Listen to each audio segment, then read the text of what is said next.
Running fans, jumping fans, throwing fans, all around athletics fans. Welcome to Talking in Ovals. I'm Alex Cuesta. Partner in crime over there is Dave Hyatt. What's going on, my brother? I have a few things that I would like to discuss right off the bat. Go for First, a huge shout out to our former guest, Jeff Benjamin, it. Yes. for inviting me and you to the New York Marathon Legends Dinner, which I am fortunate enough to be attending on November 1st. I mean, I'm going to be meeting like Bob Beeman and, just Ajay Wilson and The best part is the better Rogers. The better half of this tandem is going, so that's good. So we'll get real representation there, not my. No, he messaged me.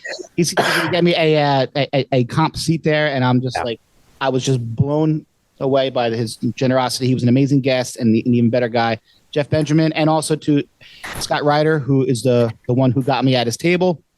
I can't wait. Staten Island, here I come. November 1st, New York Marathon Legends Dinner. And also, we were blessed yesterday with an ridiculous Chicago Marathon. Oh, yeah. I mean, two absolute monster races. Kept him running. The first guy to ever break 2:01, 2 minutes, 35 seconds. 23 years old, averaged 4:36 a mile. I think his last 5K was like 13:37. Ridiculous. And have we ever seen an athlete with more range in our lifetime than Safan Hassan? Nope. Runs a 156-800. Just ran her second marathon in 2:13. She is 6 weeks after getting third in the 1500. I mean, she is just an absolute legend. She is, Faith Kipyegon, give her runner of the year, but we've never seen a greater season in terms of range than we saw from Hassan. Yeah, and I mean, we've talked about this. I think we're in the golden age of running right now. Like, we've experienced some really good times, but right now, just between, Sifan, Faith, Ingebrigtsen, everything going on over the last year and what it looks like it's going to continue because they're all so young, we are really blessed. But before we really get into it, today is episode 59, Monday, October 9th, 2023 is when we are recording. If you like what you hear, give us a like, share, follow, subscribe, rate 5 stars, Spotify and iTunes. Spread this word of mouth. Go find us on the socials at Talking in Ovals. So I want to talk about last week's show real quick. We had retired coach Mike Mulqueen. He's the retired former head coach of track and cross country at Rutgers. Really fun conversation. We went for a while. We went for an hour and a half, and I feel like we could have talked to him for like 3-4 hours. So he coached like 40 years. Yeah, he had a wealth of knowledge, and you let him walk down memory road with some of your teammates and stuff like that. So it was a great show. Definitely go give the show with Coach Mulqueen a listen. We just extremely fortunate with all the coaches that we have because they're all a wealth of knowledge. But one thing we don't have this week, we have no PBs, no PRs. There weren't really many meets though, because it's like you have counties midweek this week, so a lot of teams didn't run anywhere over the weekend because it's that like midweek county. I know Ocean and Monmouth. I know Monmouth is on Tuesday. I think Ocean County might be Wednesday. So there wasn't that weekend where the race. And you know what? I mean, the way some of our past coaches have been teams, we had Westfield and CBA, like they're probably tired. Those guys are rolling. You know what, though? I will give a very famous quote from an extremely great athlete named Vince Vaughn from Wedding Crashers. No excuses, play like a champion. So that I don't want to hear the excuses, Dave. I just want my PRs. But a few more announcements before we jump in. We had our former guest, Jorge Torres, who took over as the meet director for Foot Lockers, and he gave us the official okay to announce that this year's XC Foot Lockers will be at Franklin Park, which is exciting. Boston. That is a switch from Boston. It's a switch from Van Cortlandt, New York, but welcome one, and we'll see. Hopefully it attracts more, and Jorge's a great ambassador for the sport. Him and his brother are just amazing. So they were on an episode 2. Go listen to them. But Franklin Park, that's going to be exciting. And lastly, but not least, you'll be hearing this mentioned weekly up until it happens. Our good buddy Adam Nalvin, you heard him, coach over at South Brunswick with Wilfredo Rivera. Please go register for the River Rock and Run Relay in Bricktown. The race goes off November 4th. You can go on their Facebook, look it up, River Rock and Run Relay, and go register. It could be a team 5K, I think. Is it 5K? Yeah. Team 5K, or each person runs a mile and a half with baton, or you can run a 5K as an individual. And there's a great spread afterwards at the River Rock. So go and check it out, guys. Yes, please go register, and we'll be continuing to make that announcement. But after all of that, let's get to this week's show, because I mentioned having great coaches on, and we're fortunate, especially you, Dave, because you're pulling in all the guests. I'm just slacking as always, but you have, great connections. You had a lot of, great people that you've talked to, and this one is no exception. We're fortunate to have on Coach Brian Decker. He's been coaching for 29 years in a bunch of different stops. He was the head men's and women's coach at Ocean County College, and he is the current head XC boys coach at Point Boro, and also head boys and girls coach for indoor and outdoor at Brick Memorial. What's going on, Coach Decker? Hey guys, how are you? Doing well. So going to jump right into it with you. And, same question that we ask everybody every single week. What was your spark that got you into running and saying, like, maybe I could do this running thing for a real long time and continue on beyond that? I was actually a soccer player. And so what had happened was freshman year, because back then they didn't have middle school cross country or any of that. So freshman year, I was at Southern Regional. I played soccer and then did indoor and outdoor. And the distance coach at the time, Charlie Speck, was like, "Oh, come out and run cross country." I'm like, "I've been playing soccer all my life. I don't want to." So sophomore year in the summer, I'm practicing with varsity. I break my wrist. Oh. So I'm in a cast. I'm going to miss the whole season. So, Coach Speck at the time finds out, comes and sees me and goes, "We'll go talk to the AD. You can maybe run cross country." It's like, yeah, right. They're not going to let me run in a cast. Go through everything. I ran in a cast, covered, and then ran the rest of the year. And then by sophomore year, I was like, wait a second. I've run the whole year. And all of a sudden, my times got progressively faster. And I'm like, this might be my thing. And then after that, I just kept working at it. And, it eventually evolved into something that, it really worked out in the end. Did they forget to tell you that XC is actually a physical sport? Because, nobody, we mentioned it a few times, but no one could see what's going on in those back trails a lot of times, especially if I see someone with the cast, little hand here and there, No, I didn't mean it. No, listen, nobody ever did any of that. When everyone funnels into that first hill at Homedale after the big, huge start, there's some battles in there, man. Yeah, no, that was the funny thing. I don't remember ever getting slugged or trying to, get hit or beat up. In the track, maybe, but. So that's, it's funny because you're not the first person to let us know that, you weren't a runner. Like most, runners are like, I was doing this sport, I was doing that sport, and I just tried it out. And it's kind of, your situation's pretty cool though. And it kind of sucks, but it's cool at the same time, right? Because you were probably pretty well penciled in to maybe get some varsity time as a freshman in soccer. But, it's fortunate for us in the sport that you got hurt. So then you could jump in and, here you are. So I want to talk about, the rest of your career. Can you give us any great memories and kind of walk us through a timeline of what the rest of your running career was like, and some of the good memories that you had as a runner? I mean, I was fortunate enough. I went to Monmouth. I ran at Monmouth University, and then Joe. transferred. What's up? Coach Joe. Yep. Actually, it was not Coach Joe when I first started there. It was Coach Flood. John Toohey had just retired, and John Flood took over. And it was actually me, Matt Jelly were roommates. Another Tom South legend, John Flood. Yes. So we were both roommates, and I had known him from running through high school. And then, after his freshman year, he left. And then I stayed another year, and then I left. I went to University of Kentucky, and he ended up going down to Clemson. Yeah. So, long story short, just, plugged and worked hard. But just going from, an NEC school to an SEC school, it was big time. It was a big wake up call, but I loved every minute of it.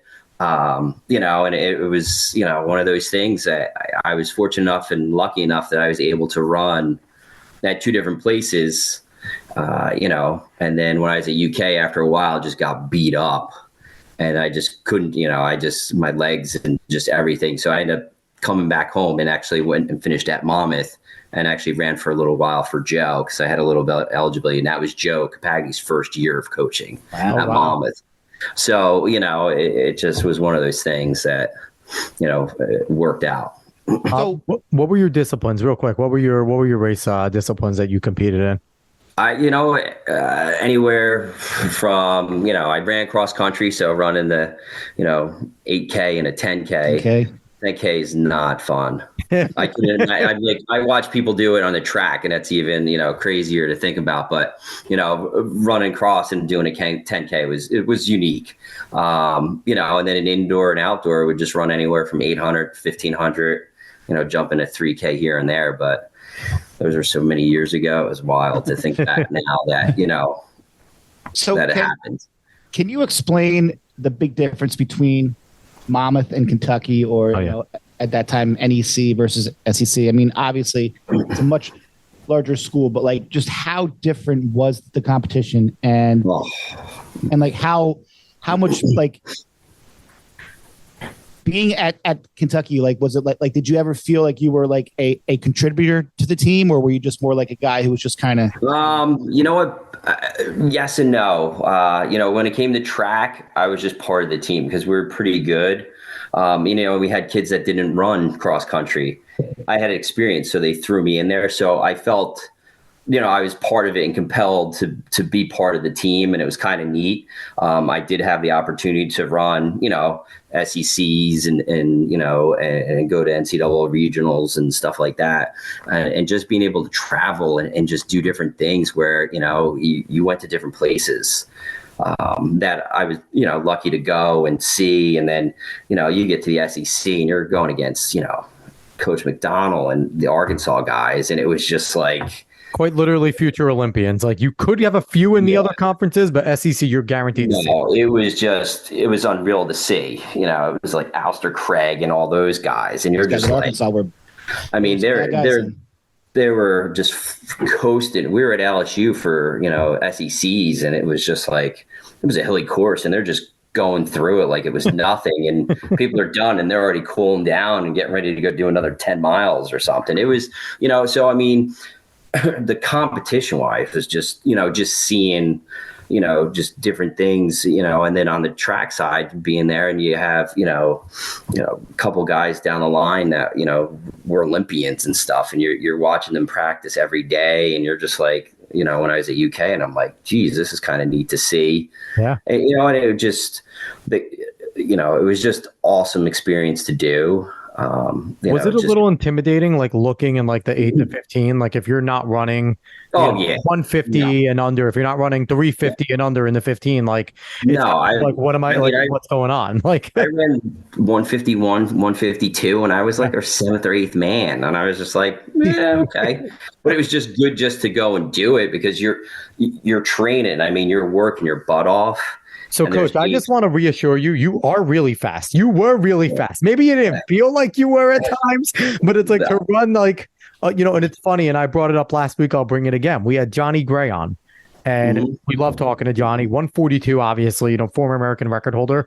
And he goes to us, he's like, as I'm coaching, I got some 147, 146 guys. And it's like, they're not, they're okay. And it's like, okay, like maybe to Johnny Gray they're okay, but it's like, that to me is incredible. But like I look at it and then I get into coaching and I see like some of the high school kids run these times, or even one former Chris Marco ran 152, and I'm just like, insane. I worked my butt off in college just to try to get that and just trying to make a team, and you're just coasting through like it was nothing. But he was just a special talent, so I mean, it was good. Yeah, Marco. But, I mean, one of the things I did do though is I worked my butt off. I didn't have the talent. I really worked. I took it seriously and I did the best I could. And that was something neat that I really did like. So was your goal always to be a coach and a teacher? Like, is that what you went to school for, or did that of evolve like over time? And like, did you stay out in Kentucky? Did you come back home? No, I came back home, and then everybody goes back to their home roots. Oh yeah. So I went back. I came back in '94, and I was just like, all right, what am I going to do? So I talked to Charlie Speck, who was coaching at Southern cross country at the time, and I'm like, I just want to help out. and then just, you just do your time, you volunteer, and then it takes over into indoor and outdoor. And so it was kind of neat. And then I had a rapport with the track coach, which was Terry Miller, who was my coach back then. And then I volunteered, and then eventually just got into, a paid position. And then I'm like, well, I can't live off of this. And then I decided to go back into education. And I went to be a special ed teacher. And at that time, they were looking for male special ed teachers. Oh, yeah. Still are. Thank God. I kind of just walked into it. And that's how, I became, into teaching and coaching. Yeah, I remember when you got there, because I was at South, and I graduated 96, and we're like, who's that young guy coaching with a spec? And like, you could just tell that they, that they were really starting to like kind of roll. I mean, and that was a good thing. Luckily, we had some talent, and yes, so better. But it was nice that Charlie gave me the opportunity to at least learn and try to do things. Like, he was a great guy, but we worked well together. So he was like the more laid back and calm guy, and I was I was younger, I was fiery, and I wanted it, done a certain way. And it was just, we played off each other. I remember the one kid saying that, that I had a fiery demeanor, as a coach. And I think back, and I did, and it's something that's pretty funny to think back on. And I think you need a little bit of both in coaching, right? I think, like, in track and cross country, you have so many different personalities, so many different kids. Like, you want to talk about like diverse and stuff, like XC especially is like, there's so many different styles. Then you get to the track, and you have your former football players, and then just like your distance runners who are a different breed in their own. And you need a little bit of everything. You need that fiery person, but you also need that calm demeanor.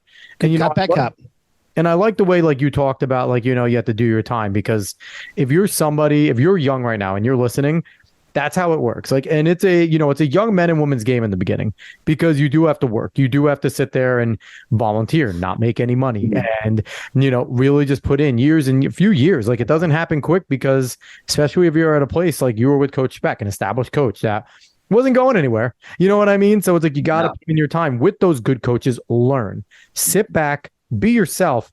But every once in a while, just, it's a problem I have, because I have a mouth. I like to talk. Sometimes just shut up and learn, and don't give them your ideas. Just listen and take the advice. And even if you volunteer somewhere, gain everything you learn from every coach, because you might not coach there, but you might coach somewhere else. So like, take bits and pieces from everybody who you've ever worked with, who is older and has done it before. Use everything.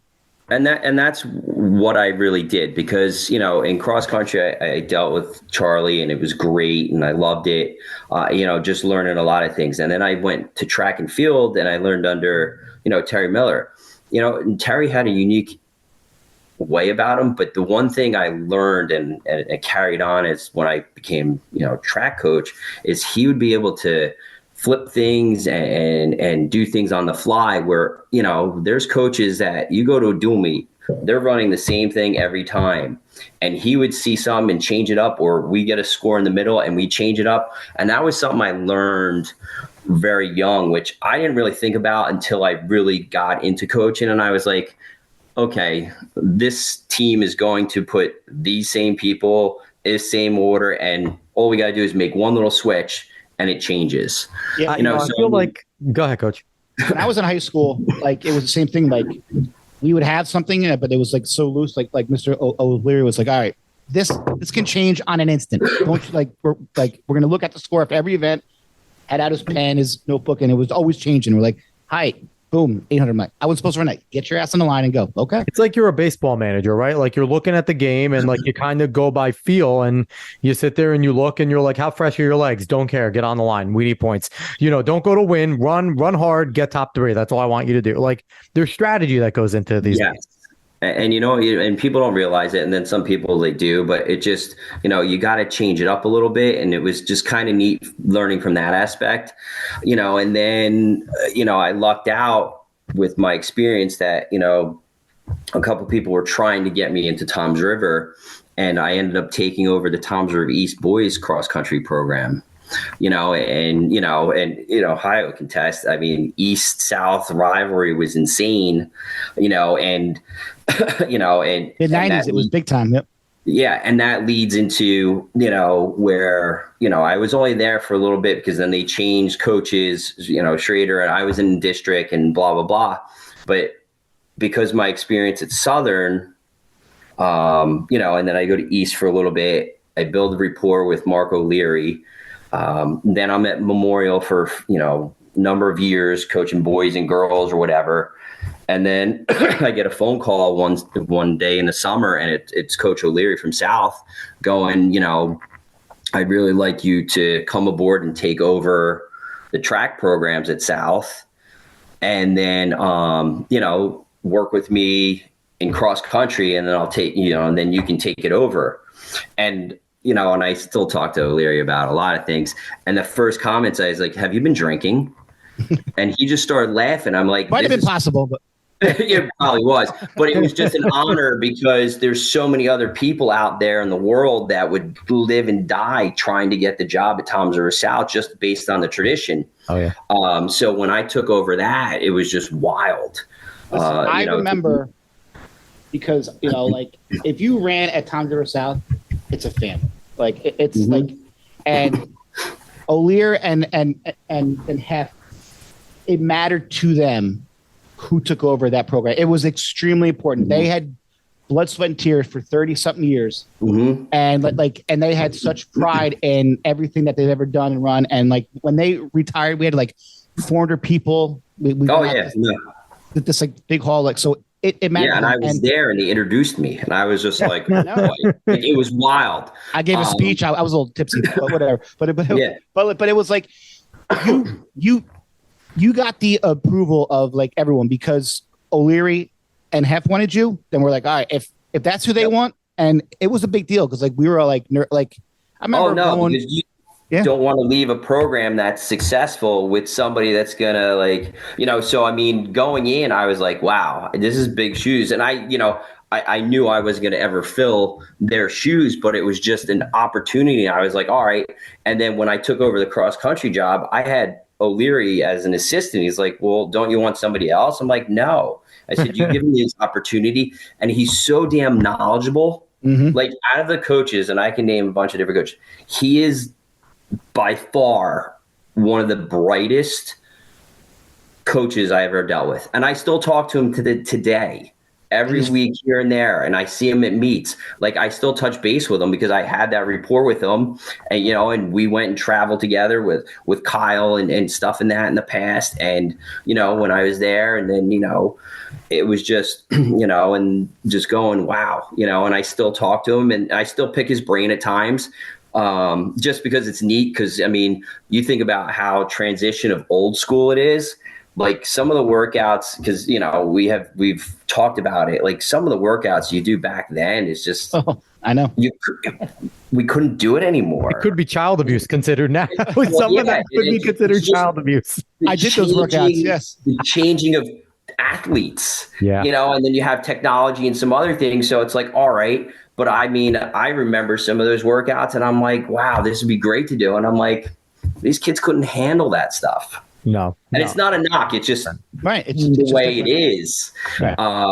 So it's kind of nice to, aspect of just seeing how the transformation of coaching and, how sometimes when you're old school, you have to change a little bit. Right.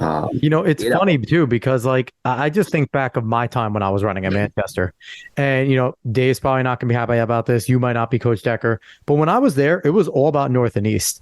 It like South was like good, but North and East had like the bigger names at the time, and me being the top guy at Manchester at the time, those were the ones I was gunning for.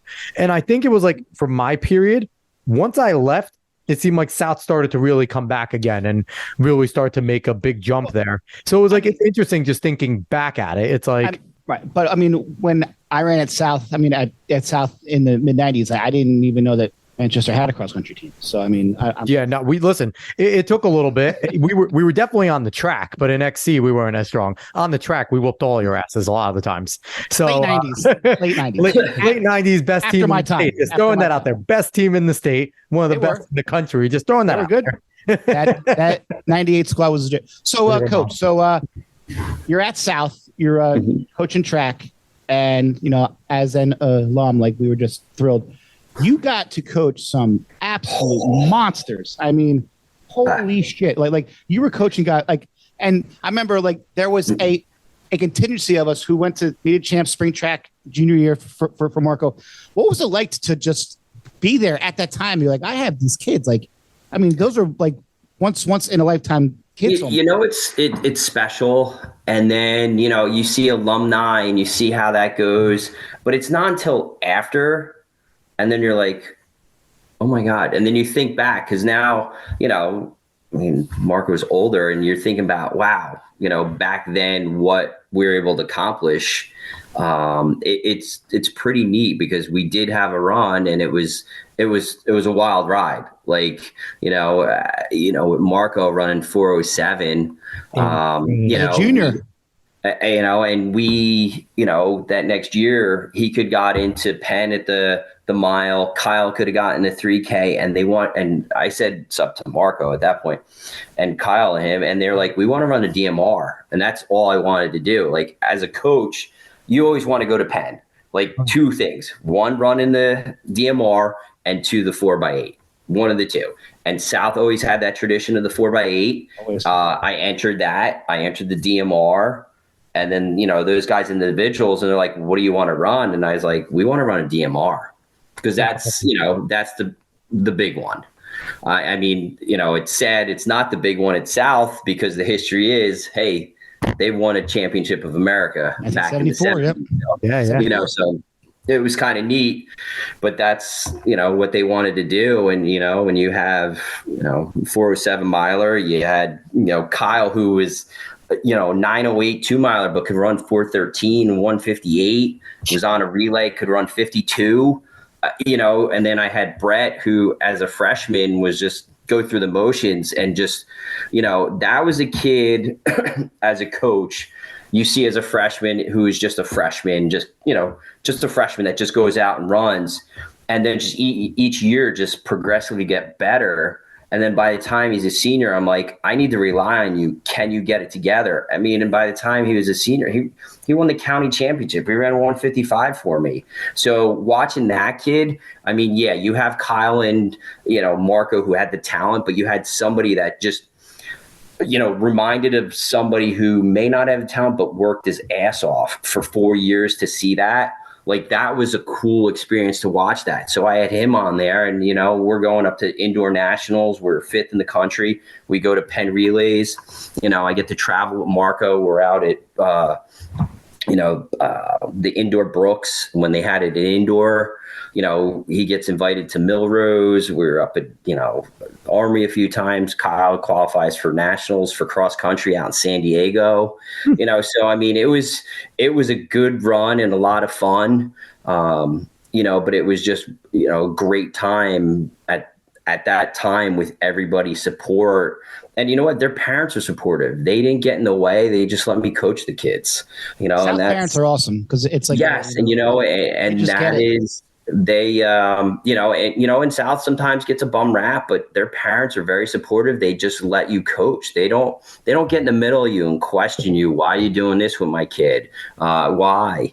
Where, you look at that, it was 10 years ago, give or take. Oh, wait, maybe longer than that. Maybe a little bit longer, I think. But a little longer, but now you think of that, and now parents' involvement in, I mean, it's wild to, to think back that, and any of those parents, could have been like, hey, you're doing the wrong thing. And I've been like, well, maybe I am, but I'm not. But then you look and they let me do what I was supposed to. And end result, like, I can't complain. Pretty good memories. Yeah. Marco goes to Notre Dame and Kyle goes to Michigan. Yeah. Yeah. I mean, I think you did something right there. So you talk, you mentioned all the success that you had at South with all that. You also coached at OCC, Ocean County College. Yes. Juxtapose the difference between, coaching at high school and having all this success and now going to OCC, which, there's no knock on being a runner over at a community college because you have to really want it in order to continue to run there. So talk about your time coaching over at OCC and what that was like. That's the knock right then and there. There's nothing wrong with a junior college, but you try to convince a high school kid who thinks he's better than that. Not that he's not better than that, but you have an opportunity that you're going to run. You will be effective, and you can, you can go to school for free if you have the grades. You're able to do it, and it was good experience. I'm glad I did it. However, COVID hit. Yeah. Once COVID hit, not just cross country programs, but a lot of the junior colleges took a hit, and trying to get it going again. It was just, it was wild. I mean, the first year I threw a guys team together. There was, a handful of Brick Memorial kids that I coached previously, and, a couple other kids, and we were fifth in the country. It was neat to do. And I'm glad I did it, but, at the end of the day, it was just getting harder and harder, with the numbers, and just having to know if we're going to have a program, and that was one of the questions brought up this year. Were we going to run a program? Were they not? Were they? And we couldn't get a definite answer. And, and I was just like, I can't sit there and try to get people, if you're going to tell me we may not have a program, or start the training and say, okay, no. So that's why I was like, okay, so, I mean, it was cool. I mean, I loved coaching the college, just because, at the college level, you want to be there. Well, especially OCC, like those are kids who are super dedicated, because they don't have to run. They're like, it is their choice to run at that level. So you have great kids who just want to be there. And it's hard because you got to be a cross country runner, because they don't have track. Yeah. So you're only getting a kid that loves cross country enough to say, okay, I'll go and do it. And then indoor and outdoors, we're like, all right, you got to take some time off, and then you're just going to run on your own and, wait till we start training. So, I mean, it was cool. It just, after COVID, it took a beating, and just, and then, so what had happened was, after that, there was, opportunity at Point, and I jumped on that. So quick, go ahead, Dave. Back to OCC. How much did you talk to Eddie Baines, like, after, because he was there? Actually, I talked to Eddie a lot. When I was at South, like, it was good having him there, because we had a rapport. I knew him from high school when I was at South, so it was kind of nice. So it made it easier. So when I talked to him about taking it, we were talking about different things, and just the ins and outs. And it was, it was a good buffer and a good person to have, to discuss things, about the college itself in general, and then just go from there. And then, and then it just, was, I did talk to Eddie about it, though. It is crazy to me, because I feel like if you could just go to college fairs, have the OCC table for XC at college fairs, you can get a handful of those, not your Marcos, not your Kyles, but your next tier, your 430 guys, your 420 guys, your 10 flat guys that are diamonds in the rough, that some of them do go to college, run D3, D2, and then they're competing at nationals because they just haven't had, some of their training wasn't right, or they just haven't matured enough. They didn't become men yet. And if you just had a table there saying like, hey, if you're going to come to OCC anyway, and you were a runner, why not?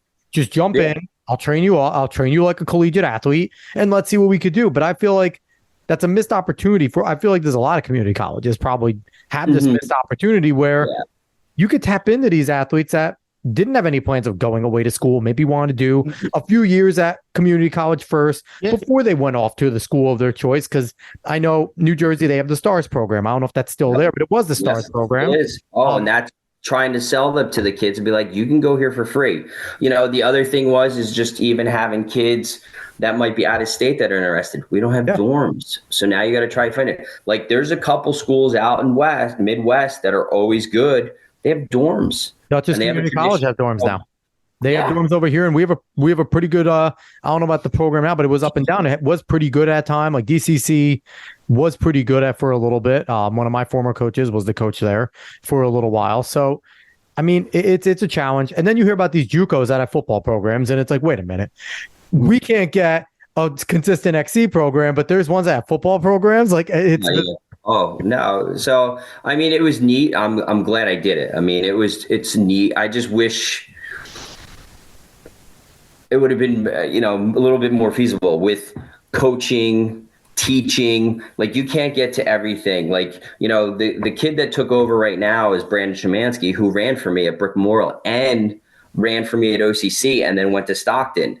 Awesome. So he just graduated. He's like, what do I do? I'm like, why don't you apply? So he's doing that just to get experience, just to, do it, which is kind of nice to see. But it just trying to get, but motivation wise, you didn't have to really motivate because they're already there and you're at college now. You're not a high school kid where you're going to get babied, mom, dad can't do everything for you. Like in high school where it's like, okay, like you're in college now. You need to learn how to adapt to certain things. Certainly. So, so you go from there, you're now at Point Boro. What's it been like doing XC over at Point Boro? How fun has that been? Love it. It is, I mean, man, at South in 2012, we had a team that won South Jersey Group 4, and that was a special group. For cross country, this is a special group. I got hired late. So I met with the team in July, and I'm like, all right, here's the game plan, tell them who I am. Some of the guys do know me because some of them I lifeguard in Bayhead, so some of them work with me. So it was kind of easy, so I could at least talk to those guys. But, one of the first things was, all right, we were going to practice in the summer, how many days? And most kids are like 2-3 days, blah, blah, blah. Not these guys. We went 5 days a week in the summer starting in July. So Monday nights at Homedale, and then Tuesday through Friday, 6:30 or 7 in the morning at school. Like it just, it's just a very good, unique group that I don't have to motivate. They're all motivated themselves. We all have the same game plan, the same goals. And that tells me you have a dedicated group of seniors and juniors, right? Especially to be able to do that in the summer because summer practices are big. Your seniors and juniors going to scoop up the freshman, sophomore that maybe can't drive, helping out some parents that maybe can't do that because, people work in the summer practices or usually during the day or early morning. So that just says you have a dedicated and really strong group of juniors and seniors that are willing to do what they need to do. The only cool thing, and it's different, like, Dave, you'll know how South unique it is. Like, people don't realize, like, South is a special place to me and just everything in general, the way the school atmosphere is, the school spirit and everything else. Point is the same exact way. It's just a smaller school. This town is, the school's centrally located. Everybody bikes. I live 3 blocks from the Point Boro High School. Yeah. All the programs support everybody. It's a great. I mean, the wrestling is legendary under the light. Legendary underneath the light over at Point. So I mean, it's a fun aspect of being there and knowing the kids all want to be successful. And then you have the community, you have the school administration, you have the parents. The parents are so supportive of everything that, I have tried to bring in that I'm not, as a new coach, people, most people did not know me. A couple of kids did, but they don't know me and they've all accepted me. They like how we're building the program a little bit, how we're carrying on. So, I mean, it's just, it was a great opportunity and I love every minute of it. Like I don't go to practice going, oh boy, what's going to happen today or who's not. Like they're there and I don't have to worry about that. Like I said, I live about 3 blocks from Point Boro High School. I see the boys running everywhere. The other day I was driving with my fiance and they're all running on the road. I'm like, Coach Decker, sometimes I'm out there biking with them. I follow them just to go on the run, just to, just because it's neat. Yeah. And they've always had really good teams, but having someone like Devin Hart just really puts the whole school really well. And then last year you had Blake breaking 150 and talking about awesome parents, the Slavinskys, man. Dave Slavinsky is in his wife are great. They're good guys. He coached Ian Hahn when Hahn was in high school. So like They're just, and his sister's good, but it's a great town, small town. My stepson just graduated from high school here, and you're right. Like everyone biked. Like he got his license, but he's like, we're still going to bike to school every day. Yeah. Because that's with the same friends since kindergarten. So, yes, quickly, how difficult is it going to be now? Because you're also, winter and spring head coach over at Brick Memorial. It's when I coached, and I know when Dave coached, you make a connection to the kids. Like you really do. And especially through XC. XC is a different sport. You're a family. Yeah, you're a small family. So how is that going to be, especially going to meets? Is it going to be really hard to not go to your boys and try to coach them up a little bit as well? And while coaching yours, what's that going to be like, having to switch the black and white? The one thing is cross country is the best season to coach because it is there. Everything's right there. You're either running a 5K or a 2 mile. Yep. Where track, you have to do so many different dynamics and trying to figure out who's going to run here and that. It will be different, but at the same token, I'll support those guys any way I can. But again, I don't really see them as much. The only time I'll really see them would be at county relays or short conference, state sectionals, because 2 and 3 are together. So, that's the one good thing, but bad thing is that, I won't see them all the time, but, I'll be in touch with them. That's for sure. But it's just one of those things that and I told them and the parents, it's one season at a time, because the other side of it is that, for winter, there's no openings. So it's kind of hard to go to a position that isn't there. There isn't there. And that's what you try to explain to people. And it's like, but I mean, listen, I've been in that situation before, and, you just do the best you can with them and be supportive, and then get ready. And after a while, get ready for cross country. It's going to be the text from one of your athletes in the middle of winter going, hey, what do you think I should do here? Whatever coach told you to do, stop it. You don't want to step on the other coach's toes. That's the tough part. But it's just one of those things. It's I can't. They brought it up. I can't worry about it. We have at least maybe 6 more weeks or so of cross country. We still have a task on hand. What goal 1 was to win B South. We won B South last week. Nice. So that was the first time since 2018. So that's an accomplishment. Next week, this week on Thursday, we have counties. We want to be in the mix, with North and Southern. So it's kind of nice. Short conference is short conference. Nobody's touching CBA. So, at the end of the day, do we run people? Do we not? But then sectionals is our big meet. Out of all the years, Point Boro has never won a state sectional title. Wow. In the XC? In XC. You know what? You're right, because they've obviously had individual chance with Kevin Hart. They've never put it together. So, that's what I said aboard when I first got hired. I'm like, I want to win a title. And if you guys think you can do it, we got to put the time in and figure it out. And, and the biggest part is, 5 through 7, 5, 4, 5, 6, 7, they don't realize. Everyone looks at the top 3 and they want to be top 3, but it's like, I know that I have a solid 3. Yeah. My 4 is good. And then from 5, 6, and 7, it rotates every week. And I'm like, they don't realize their importance. You guys need to PR all the time, please, because you guys are why we win. 1, 2, they're going to do what they do. 3 is going to do they don't realize and it's tough because a lot of the times those ones down there, maybe you have a senior or so down there that gets it, but they're usually your strong sophomores or something like that. And it's crunching them. Come on, guys, you guys are the reasons why we'll win. Yeah, no, we and I haven't from my my top 3 been the same 3 the whole year. It's more my 4, 5, 6, and 7, even 8 have rotated from anywhere from 4 to 8, and it's geez, you got to play McFarland USA the night before the race so they can see how important the last of 5th man is for varsity. It's no, but I'll tell you what I mean. But because I always follow obviously Jersey and Ocean County, and you guys should be in the mix on Wednesday. Absolutely. The Oaks brothers are off to a great start. This is probably Point's best team that I can remember in XC, and it's fun to see. It's rare that a B South team can kind of put themselves up in the mix. Could be in the mix, yes. It's just great to see. Usually it's your. I mean, obviously Southern has dominated for years. Yeah.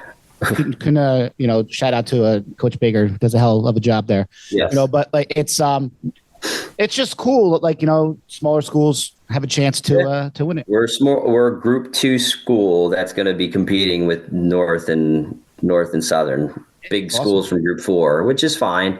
And then, like even just the other day talking to Griff, from Manchester, like, we have our dual meets. It's, dual meets are, man, I mean, I like, when I was at A South coaching at Memorial, we had the divisional meets. I like those. I love it too. There's coaches that like dual meets and, and me and Griff are just like, he's like, and then, going with Griff, I mean, he's a great guy. Like we went back when we ran in high school together. Then he ran at Mississippi State. I was at UK. He got his first coaching job at Jackson. I was at Southern. So we had dual meet battles, and we were reminiscing the other day of like how long we've been in it together. Yeah. And now I'm in B South, and here we are trying to compete for a B South title. He's probably like, "Gotta be South. Like, get out of here. What are you doing? Why are you here? We were get out of here." Oh yeah, but it was just neat to experience that. I'm like, wow, we're back, continuing that we started so long ago, and that we're still doing it. Yeah, Coach Griff's a great guy. I couldn't be happier that someone's like leading alma mater. Griff's awesome. We had him on. He was fantastic. But yeah, he's a funny guy. But so you're focused here. You have your goals. You have everything set for XC. I mean, so do you plan on? So I don't know how to put this because right now you're pulled in two different directions. So it's like I don't want to like ask you to like make a game plan either way, but it's like how long? Because I know if it's me, if I'm pulled in so many different directions, like I'm gonna haywire. You know what I mean? Like so, like I can't imagine that's easy on you. Yes and no. The pulling, I mean, it's one of those things like I think about, but I really don't because I'm in the moment right now. And my main goal since July, since I started, were the kids at Boro. Yeah. And that's going to go all the way through until our last meet. If it's groups, if it's meet of champs, whatever. And then we go from there. And I don't blame you because I loved coaching too. So if I'm in your position, I'm going to coach as often as I can, wherever I can. So I don't blame you at all for what you like. It's just coaching's fantastic. Yeah. So I mean, after that, it just we wait and see. Yeah. Like that's the biggest thing. Like I can't say yes, I'm going there. No, I'm not. Like it's just. And I wouldn't want you to say otherwise on this show either way at all. Yeah, that I wouldn't do anyway. Sorry, guys, but like all good. I just haven't really thought about it, and I love where I am right now, and that's beautiful, and that's the greatest thing because I have a group of distance kids that are into it. Oh yeah, and that makes it the hardest part. Yeah. Yeah. Meaning like, it's easy to move on. I've done it a few times. Sometimes it's harder than others, but like, it's like, cause the kids move on, kids now transfer out of schools and, and they're supposed to be a key. And, so, I mean, it's the same thing, but it's harder when you have a group of kids that are all into it than if you have, a handful of kids and they're just like, of course, they're just there. But even the kids that I have right now that are there, they're working hard. And that's all I ask them to do. Like, practices aren't as long as they used to be. Like, Dave would probably tell you how long practices were back then with and I remember no more days of coaches driving us home anymore. Like that doesn't happen anymore, really. So it's like coaches used to be able to drive us home. Yes. He was my ride home every day at around exactly. 7. Like, yeah. And that's, and now it's like, all right, I'm asking you for an hour and a half of your time. Like, that's it. And they're asking you, Coach, I'm going to miss the late bus. So I got to get to the late bus. Yeah. I mean, and that's just a changing of the times. It just after COVID or even with the kids now, Strava. Like, how do you feel about Strava? I'm old school. I don't know anything about it. I don't know. So the kids are explaining. They're like, "Oh, we post this." I'm like, "Whoa, whoa, whoa, whoa, whoa, whoa, whoa, whoa!" Like, Dave will be the first to tell you. Like back in the day, we were not telling. There's no way O'Leary is telling other coaches and other kids what they're doing. No, I never told kids what they were doing. There's no way in hell. We didn't talk to the other teams. It was like, no, exactly. No, like you will not talk to you don't like anybody. We are one team. We are a family, and that's it. You know, I have kids posting, well, we did this today. And now you have, coaches looking at, our athletes or my athletes going, oh, we saw that you did this the other day or you did this. And I'm like, oh, you guys are killing me. And you know what? And it was funny because we had MySpace. That was ours. MySpace, my thing in high school. And we used it to shit talk each other from the other towns. Like, that's all we did. Like, we weren't like, we were still like only semi-friendly. And the only reason I ran with Roger Hopper is because of Ian Hahn. And that's the only reason I was friendly with Hopper from Lacey, because that was a connection. But similar way, like we were friendly-ish at the line, like good luck. And then you kind of hate each other.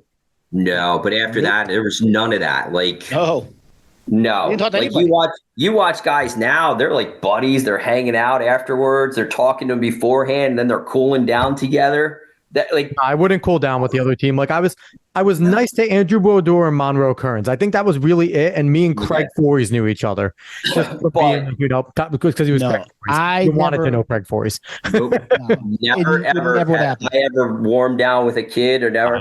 It wasn't even the thought. That was the same that happened to Chris Marco. So Marco goes through his spiel the whole, through his junior years. Nobody, people would talk to him, but really not. Do whatever. He wins meet at champs. He's got an entourage getting ready to run. He's like, what do I do? I go, did they warm up with you or talk to you during the season? He goes, no. I said, then just go away from him. Tell them you're not going to talk to them. Like, look, I got my teammates. Leave me alone. Yeah, it just now it's like, okay, like it's almost like they've lost that little edge of just wanting to be competitive and beat somebody. Which is weird because in college it definitely comes back. Like you kind of hate everyone else. Like you're more friendly-ish in college because obviously it's different. It's a job interview. College is a big job interview because you all want to get there eventually. And it's all business. And you're running with the same kids in college most of the time. You see each other at a ton of meets. So it's a little bit different there. But even then, it's very rare that you cool down. It's usually if you're like friends from home already. Like if you were high school buddies, then you might cool down with another team. Right. But you're still cooling down and warming up with your own teammates. You kind of hated everyone else already in college too. Like it was very similar. It's very different now, but I mean, like something's working because kids are running ridiculously fast now. So let me ask you that: has your coaching had to change with the times? Yes. 420 now isn't what like. That's not, you might be in the third heat at the meet of champs if you run for 20 hours. So I tried to evolve as a coach. I do. There's still things like I like to do, but I've also changed a little bit more. This cross country season in the we obviously do our long runs.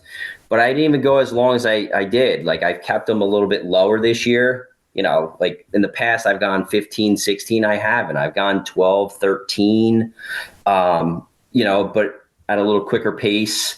I still do, I still do tempos because that was something that was installed from that I still love to do. We do a lot of progression runs in the summer. And then, as the season's gone, we've done, a little bit more, some speed stuff this year. Sometimes it's just changing it up because it just, you look at seeing how some of the kids have run in the past, looking at what the kids did at Point and just trying to, and seeing what they've done, just change it up a little bit. But yeah, you definitely, I've adjusted more than I have in the past. So do you have you noticed too, when I was in school, like you didn't wear your spikes that much or your change. Have you noticed that the change in the shoes has really helped tremendously? Like the kids be able to bounce back, all these super I didn't do a speed workout in spikes until college, so this is a weird phenomenon. Like It's funny to see some kids, like I have kids at Brick Memorial and they have all the new gadgets and different things, and they have training racers and trainer this. And then you have somebody at Point, they just wear their trainers. Sometimes we bust out in the spikes, but, it just varies. It's so funny to see that, that they'll, kids and parents will spend all kinds of money on a shoe that you don't even know if it works. Like, and they're so light that you can put your foot through them. I've seen people do that. And then what are you doing? Like it's definitely, technology. Like even Adidas just came out with a brand new marathon shoe that's $500. Like Jesus, who's going to buy that? Somebody will. A lot of people will. A lot of people will think they're going to run a PB because they have the shoe. I mean, if I'm on the borderline of becoming a pro, maybe. But that's the problem with some of this now is they see this and they think it's going to give them the edge. Yeah. So they're going to try to take advantage of it. So the one thing I'll ask you, because we've always talked about, we talked about the changing athlete and things like that. Have XC athletes changed that much? Because distance runners have always been head cases, but they've always been tough as nails. So it's like, you could talk to any head coach of any high school team. Their distance guys are the toughest guys because, they fight through, they're grueling, the workouts suck, and they just battle. From your experience over the past 30 years, have they changed all too much? Because again, they've always been, we've always been a little neurotic and always been. But yes and how much has changed there? But yes and no, because you have some kids that are hard-nosed kids and they'll do it. And then you have kids that they go through the motions and, it could be like we're standing right next to each other and the last 50 meters and he doesn't want to go after somebody, and that's just part of it is somewhat the work ethic. And sometimes people just aren't that tough and they don't want it that bad. Yeah.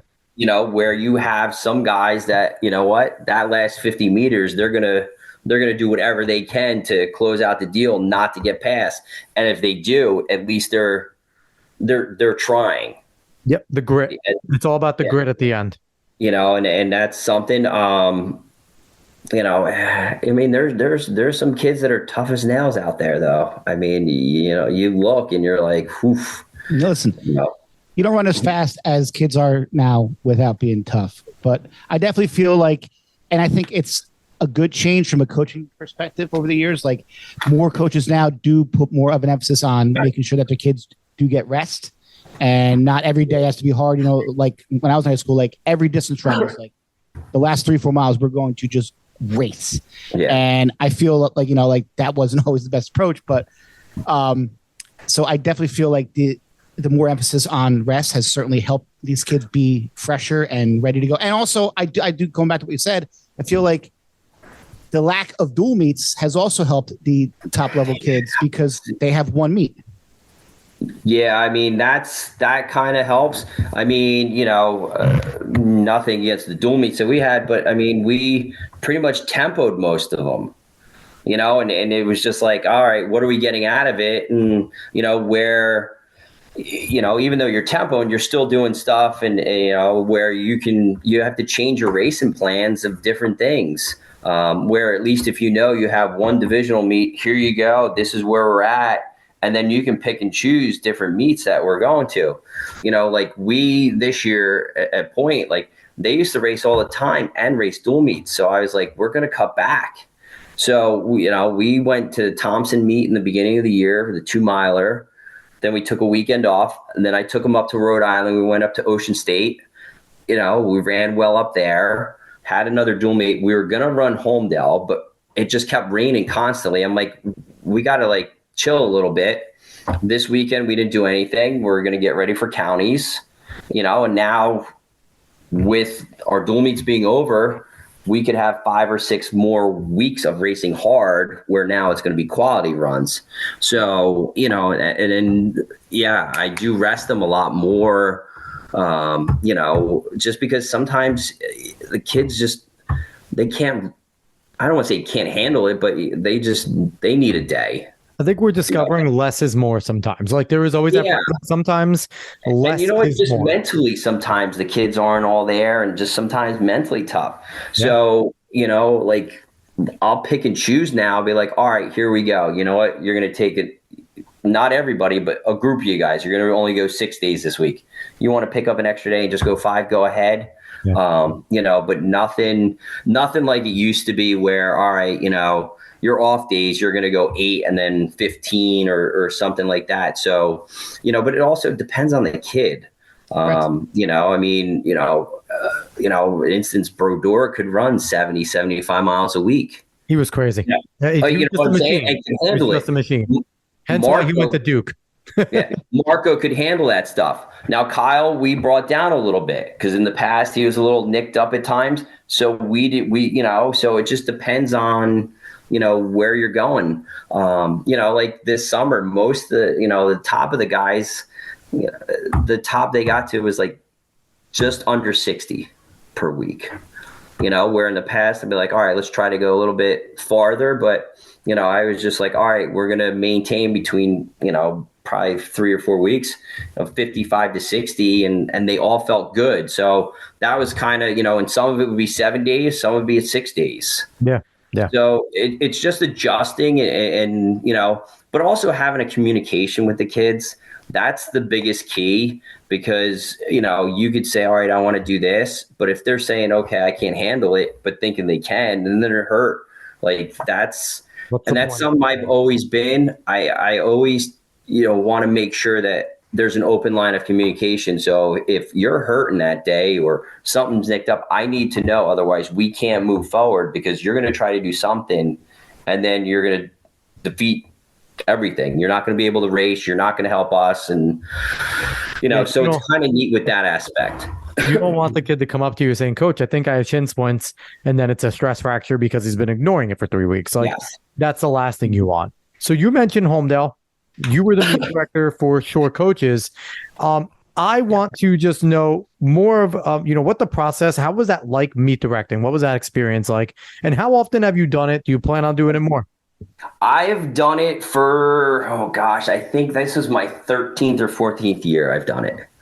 I'm on the executive committee for Shore Track Coaches Association. So back in the day when, Steve Theobald was president and Jackson coach, he's like, hey, do you want to be involved? And I was like, okay. And I took that on. I was like, oh, and then I was like, wow. I like it. It is grueling. It has its moments. It's usually, knock on wood, it's been smooth. This year it was a little bit of an issue, and there was a lot of different things, but we learned, but it could have been solved. But the same token, I had coaches complaining that we shouldn't be using what we do. We've been doing the same thing for the last 25 years of the meet. It just, there was some inexperience in some areas and that caused some things and the weather, we've had rain and we've been able to handle it. It just didn't bode well this year. Yep. And so I took a beating, but what can you do? I mean, we did the best we could with it. Corrections were made and just different things, but it was just one of those things. It was just, there was issues, but I'm not going to throw people under the bus. It's not fair to them. So I took the hits. I was the meet director and, hey, it is what it is. Things happen. Live and learn. Things happen. And that's the bottom line. It's one meet, one race. Everyone's fine. As long as no one got injured, then that's fine. It doesn't matter. Like, in the end, whatever, you didn't get the time, you whatever, but big deal. Go run the next race. But to go back into, the heart of it, it's just, there's a lot of behind things that you have to do. You have to go to the park. You got to have the contract to do everything. There's requirements they want, with workers and, certain things they want the park done, and then going through, Porta Johns, the parking situation, making sure we have the buses coming, what's up? All the the shuttles. shuttles. I remember when I was in high school, you could just park right in there. Yep. Dude, and Right there, yeah, Park. now forget it. So you have that, then you have, working with Runners High, making sure that, New Balance is helping, doing things. So there's a lot more into it. And, like Theo helps with a lot of it. Rob helps it. So, I mean, there's a group of us that are all working together on the same page. So it makes life easier. But it was a rough one this year. But you know what I mean. Listen, it was unfortunate, but it does happen. Next year, there'll be chip timing. That was one of the things we were hoping to get this year, but it just didn't work out. But we've had successful meets for the last number of years. It just this year, I don't.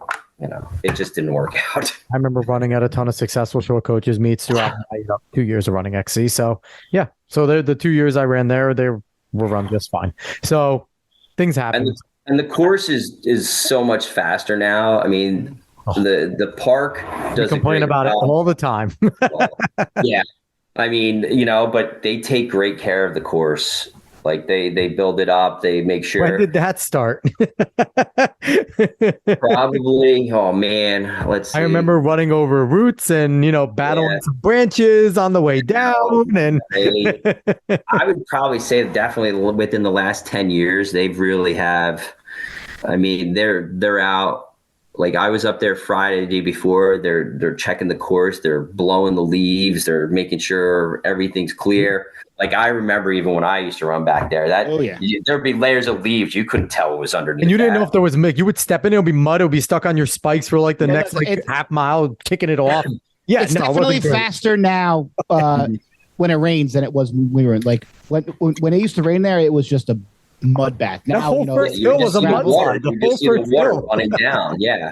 Yeah. So, I mean, they do a great job with that, and they're very good with letting us be able to, move things, adjust things.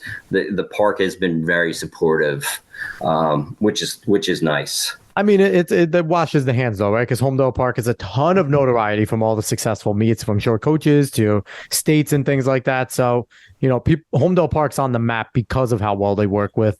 And it got voted hardest course in America from Sidious Mag. Yeah. So there you go. So you're meet directing at the hardest course of America. So. Yeah, great.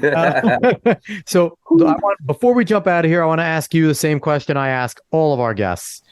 If you had a magic wand or, a magical thing, and you could change something about the sport of track and field XC to make it a more casual, fan-friendly sport, to make it bigger, more expansive, and, eventually get these great athletes that we're coaching to get to the pro level and have a real pro experience, unlike our pros now who barely get paid, what would you change in order to make that happen? Ooh, oh man. See, that's hard to put in because, if you have cross country, you want to be able to see the races. Like that's something that you want to be able to see. Yeah, drones. The drones following them, that would be fun.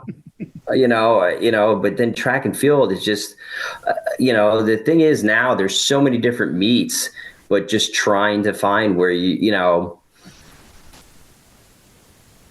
let's see how I put it. If coaches would take their egos out of themselves, like there's coaches that are just, it's about them. They, it's always about me.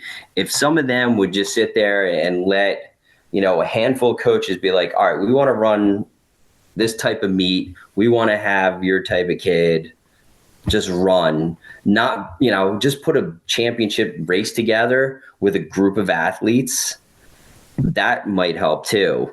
But so many people are worried, well, we can't do it because we have this coming up or that coming up. If you have an opportunity to run everybody and you're trying to run fast, why don't you? And that's something that's happened over the years. Like some of the local teams that we have where we'll run a meet and we're like, all right, we want to try to run so-and-so.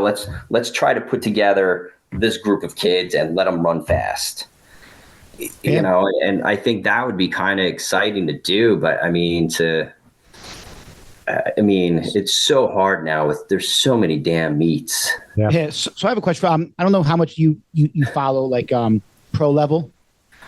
Do you feel that like some of these high school kids are seeing that like at the pro level and even college level, there's been a lack of like racing. It's more all about time trials. Like people now don't care if they get 12th place, but they run like a 3:51, you know, like, so like, I feel like that everything now is about time. And that's how athletes get paid. But we've lost kind of that sense of like, let's just go out there and race. Time doesn't matter. Let's just go run. Yeah. I mean, I mean, here's an example of like how maybe I made a mistake with Marco. Like we had a game plan. We knew how to race and do that, but he went to college and he didn't realize how much it was going to be a sit and kick race, you know, and Marco had wheels, but at that level it was like, whew, you know, so like, you know, maybe I should have back when I had him. All right, let's sit back and wait and kick. But at a certain point, after a while, it's boring. Yeah. Yeah. Especially when you're that good. Like, and you know, it is tough, especially Marco going to Notre Dame and Kyle going to Michigan. You look around and every single kid there is a state champion. Every single kid there is a national competitor, maybe one national. So it's like you walk in there and you're Marco, and not to be mean, but you're not special because everyone there is you. No. And you know what? Like it's incredible. And that's something, you know, at least, you know, as a runner, and that's one of the things I explain to all these guys, because you know, there's kids that are cocky and they're like, oh yeah, I'm going here. Yeah, but let's see how your cockiness carries over when you're like with kids that are faster than you, who are whatever. And that was something I always tell them, like, listen, you just got to be humble, be yourself, and just go and work, because there's going to be kids that are even better than you, even though you have these times. So, I mean, that's just something, you know, that was neat to see that they were able to handle, because you have kids that, you know, oh, I'm the best. And they go to, you know, somewhere and they're like, oh, wait, I'm not the best anymore. And then they're complaining about the coach. And you're going to run Syracuse XC thinking it's Syracuse, and then they're a nationally competitive team. And you have Justin Knight running next to you, and you're like, holy shit. Yeah, you know, what am I doing? One of my favorite things, Ian Hahn was one of my mentors. And when I was a freshman, he's sitting there and I ran pretty well. And I started training with him a little sophomore year. And we're running. He goes, you know, one of the best advice I got from when I got to Penn State, all you high school kids think you've done something. And then you realize you get here, you haven't done shit. Shut up and run. Yeah. And I was like, and he's like, take that advice to heart, because whatever you do in high school does not matter in college. Well, it's like you go to a team and you're like, well, I'm New Jersey state champ. And they're like, everyone in here is a state champ. Like everyone in this room is some sort of state champ. So it's or you get a kid that wants to go to run in college, and you're like, go for it. And they're like, well, I was MVP at this high school. But MVP, like, what? And then you're looking at it's like this other kid goes, he's like, yeah, I'm 5K national champion. Go away at New Balance. Like, who are you? Like, who are you? I ran sub 14 in high school. Your 15 is nothing to me. Go away. Like, well, I was like, you know, we had a kid when I was down at UK that, you know, he was like a group 1 champion, but he was like a 201 half miler. And he's, you know, because he was from Kentucky, they go, all right, you can come on as a walk-on, but you have to hit. And, you know, he had to run a sub like 125 and a 600. And he's just not even training. He's like, oh, I'll be able to. Never even came close. But he just had that attitude. Well, you know, and I'm like, you know, I was a college transfer and I had run well faster than that. And I'm like, ran faster than that in high school. But I'm like, dude, you got to get it together. And he's like, no, I'll be fine. And everybody's like, okay. And just, you know, but that's just, you know, the approach, or, you know, even just, you know, everybody's got a reason, or, you know, or you're great for a reason. But, you know, come on now, be realistic. Oh, yeah, absolutely. So thank you so much for coming on. This was a freaking awesome show, man. I really appreciate it. Thanks, guys. This was fun. I'm glad I did this. Yeah, I mean, I'm a tier South guy through and through, but, you know, living here in Point, you know, I love seeing those boys run. Sometimes I'll go over to the track, you know, and then they'll be training. And it's just great to see Ocean County. You know, I mean, we've had so many great coaches on the show. So now I feel like I just root for so many teams now because we've had so many wonderful guests, and it's just great to talk to all you guys. So thanks for coming on, Coach. Yeah, no worries. Thanks, guys. So once again, he is Coach Brian Decker. He's the head coach for cross country over at Point Boro. We'll be over at Brick Memorial for indoor and outdoor, head coaching the girls and boys over there. Just is there any Instagram, Twitter for your team, or that any of the boys might have, because I know everyone has one now, but whether the coach knows about it, usually the kids are just running it. I got nothing, that's, and we'll go search it for you. It just shows how old, I am, and I don't even know, how even any of that works. And then you're better off. Honestly, you are better off. Even the podcast, when when Hyatt reached out, I said to my wife, I'm like, podcast, what do I have to do? She's like, are you creating one? I go, no, I'm a guest. She's like, oh, it's easy. I was like, okay, phew. I just, I mean, the kids make fun of me. I still write down, hi, you give the workouts, there I am writing. And they're like, well, why don't you do this or do that? I'm like, no. Did you tell any of the athletes you're going to be on a podcast? Yes. They're like, what? And I'm like, you stop, guys. They're so funny. You got to tell them to listen. Hey. No, they will. Got to tell them to listen. No, I'm like, well, what are you going to talk about? Coaching and running? They're like, oh, I'm like, yeah, it's this, Talk about the stock market. Yeah, we're just gonna talk straight politics on a Talking in Ovals. Let's do that. But again, he's Coach Brian Decker. You can want to go visit him over at Point Boro, do it. We wish you best of luck, in the counties and conference and everything coming up. And you guys are going to be strong. You're going to be tough. We'll definitely be rooting for you at sectionals to go and do something special. So once again, he's Dave. I'm Alex. If you like what you heard, give us a like, share, follow, subscribe, rate us 5-star, Spotify and iTunes. Spread this word of mouth. Go find us on these socials at Talking in Ovals. And we will be back next week for another fun show. So long, y'all.